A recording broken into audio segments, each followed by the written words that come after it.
Hey y'all, this is Taylor and this is the ICONiCAST podcast by ICONiMeals. Some really cool skills I'm going to be driving and doing this. Oh wow, this is gonna be a new one then. Cool. I'm down for the risk. I like it. It's gonna be dangerous. It's gonna be good recording. So, all right. And I won't take up too much of your time. I know that you are obviously driving as well. So All good. Sorry. So Uriah, okay, I want to first just say thanks for hopping on for the ICONiMeals podcast. I know you know that you're loved around here, right? My name is Taylor, but and I've been eating ICONiMeals, not fighting like you, but I have been eating ICONiMeals for a while, and I powerlift and bodybuild. So that's my backstory with kind of how I'm involved. But I do want to just first go ahead and let you just introduce yourself a little bit for people that may not know your backstory into how you really landed your MMA career. So give me some backstory there. How do I start this? Right? I know. My name is Uriah Primetime Hall. I'm originally from Jamaica. Came to America when I was 13 years old. Basically, upon arrival, I was bullied. You know, it's a new culture. New York City, of all places, is just one of those tough environments. So I had to kind of learn to grow up quick. During those stages, I learned a lot about myself. After being bullied so much, I lost confidence, and my mom decided to put me in martial arts. I excelled really fast. Prior to all of that, I wanted to do martial arts, but I was kind of afraid to tell my mom. So I learned how to fight from playing a video game called Tekken, which I moved all the furnitures and put in the VHS, if you remember that. And I recorded the whole session of the whole fight theme, and then I started to practicing it, and then I got really good at it. So that was my way of teaching myself. But when the bullying got out of hand, and I started to cut class, and my mom found out, and I didn't know they would call your home when you miss class. No one So can I tell you broke that, down. right? They don't tell you anyone's gonna call your mom. Yeah. I think it's fine. Yeah. They didn't I tell get it. you. Get it. I didn't know. So my mom called me one day like, dude, you've been missing class? I was like, oh, crap. And Yeah. I broke down. I started to cry. And, I was like, I'm getting bullied. I hate school. I don't want to go to school. And she brought me to a therapist or whatever that's called. And he was, talking to me. And the first thing he said to me was like, you got no confidence. And I'm like, no shit, genius. And he just proceeded to tell me a bunch of stuff that I don't really remember. But after the session, as we're leaving, I saw a martial arts gym that was right next door to it. And I walked in, and my mom signed me up, did my first class, fell in love with it. And I just kept excelling. And they were looking at me like, how in the world this kid knows all this stuff? And back then I was very shy to say I was practicing at my house through a video game. But now I'm proud of it. And I just got so good and so fast. And, during those times, my sensei tried to make me step outside my comfort zone and wanted me to do tournaments. I was afraid. I just wanted to train. I was like, I don't want to do that. But his whole thing was to get comfortable with the old uncomfortable. And once I did that and I got good at it, am I still frozen? Am I good? No, you're good. Okay. I tried out for the Ultimate Fighter. It was a really low point in my career. I got fired from my job. I bought a one-way ticket to Las Vegas. I tried out with over 800 people. I was selected by number 23, I think. And when I was on the reality show, I know a lot of reality shows are kind of fixed, but this was as real as it gets. I mean, there was drama, but the producers didn't come to us and say, hey, man, you guys should. It was none of that. It was like you live with people that you have to fight, and, you're roommates with them. It was the weirdest, scariest. It was like a pressure cooker. Just being around your teammates and being around another team, and it's all fighters, and it's called the Ultimate Fighter. So obviously, one of you has to win. So our team beat their team, but I had to fight my teammate. It was the weirdest thing. And while on the show, I did the spinning hook kick, one of my favorite techniques, and I knocked out this guy named Abdullah. And it became viral. I remember when that kick came out, And I was in New York and we watched the episode, and I just remember I couldn't walk down the street. In fact, I remember hiding in the bathroom for 2 hours, you know, and I didn't know anything about fame or anything because I came from nothing. And, you know, I remember Dana telling me, hey, man, just be careful. There's a lot of people going to come after you, you know, people are going to come after you. I'm like, well, what do you mean? The mafia? He's like, no. Like, you know, people are going to come after you because of your fame, what they saw. You did something so incredible. People are going to want to market you. People are going to throw stuff at you. So I didn't have those proper guidance or anything. And, you know, it was scary. And yeah, it was a weird time. But looking back now, it's all about growth. And I can say that from a martial arts perspective, martial arts standpoint, in the martial arts world, it's all about growth. We were taught to fight, but only if necessary. I wasn't taught to do this to walk around beating people up. So we learn how to grow because fighting through mental barriers is all about martial arts because it carries over in life. Because life is a fight. Every day is a fight. Waking up is a fight. Doing what you love to do is a fight. Staying committed is a fight. And it's about those battles, whether it's staying healthy, staying regimented, not falling out of bad routines. And I learned to bring that martial arts life over into the real world. And I gained a lot of success from it. So speaking of success and growth, I do want to focus on one of your mentors, who is Anderson Silva. And I know you recently just fought him as well. So I want to kind of ask you, you know, going through that, being an inspiration and then, you know, having a match with him, what did that feel like? What was going through your head? Was that pretty surreal for you? Was that exciting? Take me through that. Well, years prior, the first time I learned about him, saw him, I was watching him on TV and I was saying, oh my God, I would love to train with this guy because I like his style. And,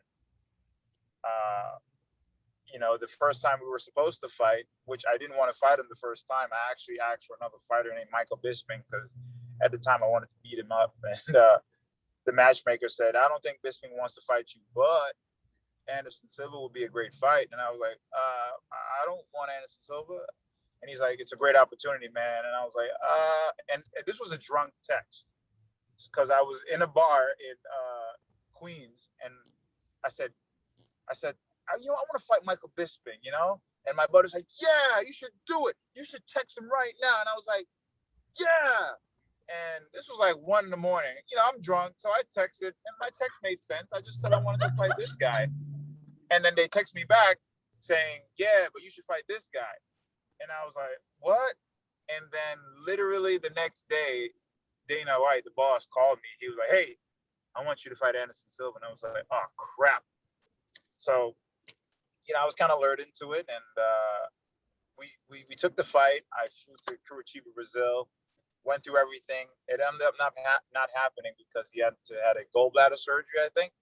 So 3 days before the fight, he had to pull out. And a part of me was like, whew, you know, and, you know, I still looked at him as one of the greatest. And, you know, he's someone that I learned so much from because of his articulateness and in his craftiness in the octagon. And later on, when the fight happened again, I was like, oh, crap. And I remember having the discussion with my coach, and he was like, hey, man, don't be a bitch. You got to do this. This is a great opportunity. I'm like, yeah, but Anderson Silva, I look up, he's like, screw all that. You got to separate those emotions. This is an opportunity to fight your idol, you know? Your idol became your rival. And I did it. But being in that warm up to the fight, all those emotions, being scared, being nervous, looking across the octagon and see him doing that spider pose, I was like, oh my God, I'm fighting Anderson Silva. And, you know, the first round, me feeling nervous to hurt him. The second round, me having so much respect. And the third round, I just started to get a little warm. And when it happened, and even after the fight, I just burst down in tears because it was the hardest thing to do, beating up someone that I admired so much. It's like beating up your dad. I don't know if anybody want to beat up your dad, but, you know, it felt weird beating up my dad. That's how I saw it. That's a good comparison. I like that, you know, and I kind of want to say, how many times have you had to tell yourself, you know, don't be a bitch? I feel like I also use that phrase for myself. So to know that it's also approved by you makes me feel like I've done pretty well for myself. Well, it's how you say, you know, of course the coach is always going to be like, hey, don't be a bitch. Yeah, you can't say it's not really unless it's like your coach, you know, like you have to pep yourself up with that, right? Like I get it. Yeah. Yeah, pretty much. Yeah.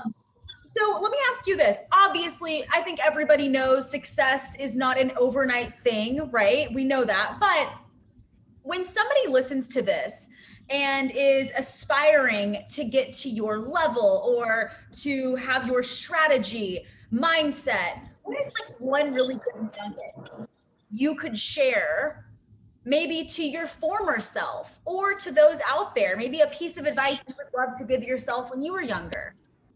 I wouldn't even give myself advice. I would just go back in time and slap the taste out my mouth. Just one good slap. Like, what the fuck is wrong with you, you know? But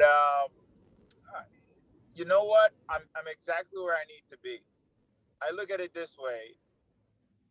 Life is one of those things that sometimes doesn't make sense right then and there.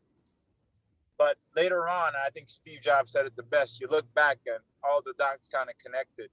Where whether you're in certain circumstances, like I got fired from this job that I worked my whole life where I didn't know anything else. And me getting fired was an opportunity for me to step outside my comfort zone for growth. And if I didn't get fired, I probably would have been still there, you know, being held back. So people are going to say, yeah, you know, go out there, work hard, do all that. There's working hard, but look at these YouTubers. They're working smart. You know, they're not going out there like me putting my life on the line. They're like creating videos and certain funny contents. And they're like, shit, I can make money with people watching me eat chicken, which is the weirdest shit I've ever heard, that you can actually make money by people watching you eat chicken because some people like the sound of the crunch. Anyways, people are working smart. So find what you're good at. If it's mowing the lawn and you're the best lawn mower, then go out there and mow some fucking lawns, you know? If that's something you're good at, then just do it. And then obviously you're not going to work because it's not work when you're doing something you love. And I relate to you totally. I wasn't fired, but I was laid off from my like 10-year career. And then I started a business and I can't imagine doing anything else at this point. So I love that you share that, you know, and I think that, I mean, how old are you? Well, my mindset is 200. My body feels 70. My soul is literally 3,000 years old, but I'm 37. Okay.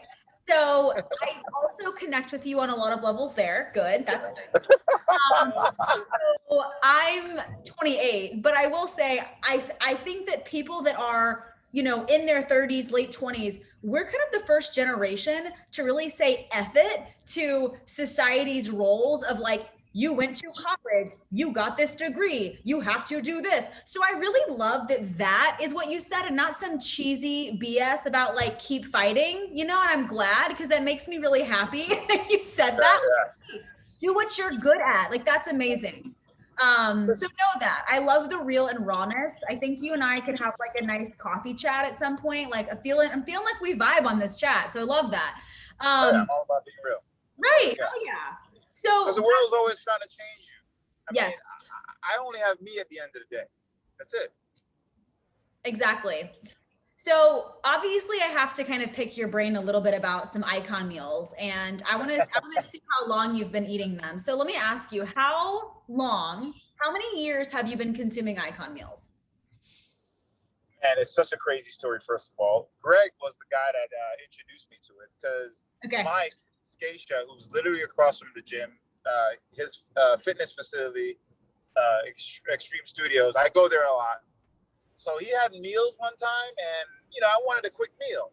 And I was already being sponsored by this other meal company. You know, they work with our fight team, so it was easy. They came to the gym, they delivered the meals.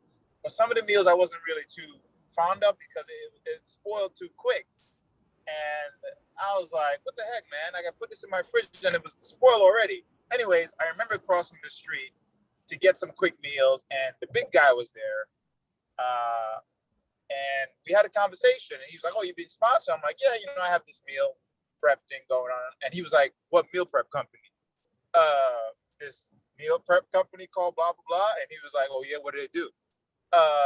They do this. And he was like, well, we should sponsor you. And I'm like, I mean, I don't know how you want me to do that. I'm already sponsored by them. I don't know how that works. So we did this thing where I tried some of their meals while I was being sponsored by the other meal company. just to kind of get the feel of it. And I loved it. Yep. The fact that I can just rip it off, put in the microwave, 1, 2, 3. Because I'm from New York. We're like bada bing, bada boom, in and out. And I love that. Of course, the meals were great. And, you know, I got all my friends on it. All my friends that came out to see me, I was like, bro, you got to try this, which I shouldn't have done because I ended up eating all my meals. My coach, he's on it right now. You know, he loves it. So I've gotten all my friends to eat it because I'm very proud of it. Everybody I see, influencers, I'm always telling about the meals. And, you know, I'm not looking for a commission or anything. I just, when I like something and I'm proud of it, I share it. That's so how long? So when was that? How long have you been eating these? I would say maybe a year and change. Okay. Maybe because I was back and forth with Dallas. Okay. So around a year.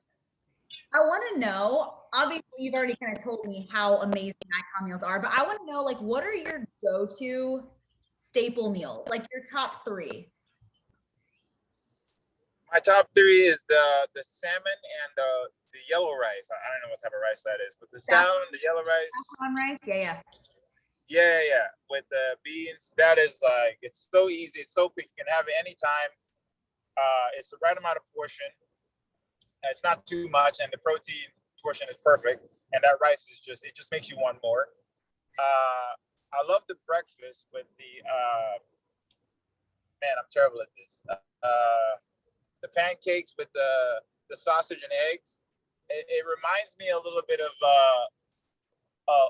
WTF, you know? It's like, what the F is going on here? But I love it. It's like it's a mixture of what's happening, but you just like it. And I like the pizza. You said top 3, right? Yep. I don't know. Honestly, I like them all. I really do. I really like them all. But the salmon is like my go-to. But I really like them all. Love that. I'm the same way.